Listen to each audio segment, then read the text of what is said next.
Cette vidéo s'intitule « Logiciels et applications mobiles ». Elle fait partie du module 5 « Environnement local ou distant ».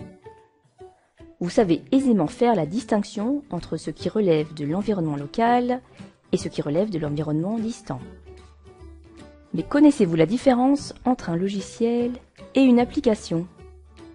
Les logiciels permettent d'étendre les fonctionnalités disponibles sur un ordinateur. Traitement de texte, traitement d'images, tableur, montage audiovisuel ou jeu, parmi tant d'autres. Ces logiciels utilisent des ressources locales pour fonctionner et sont intégralement stockés sur le disque dur de la machine sur laquelle ils sont installés.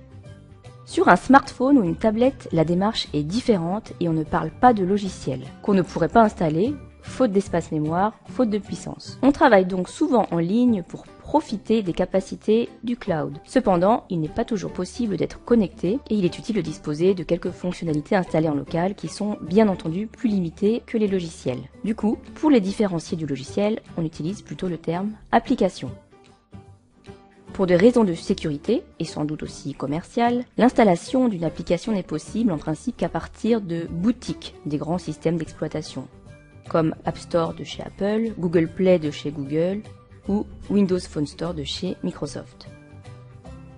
Pour être approuvées par la boutique, les applications doivent remplir des règles de base en termes de sécurité et de privacité.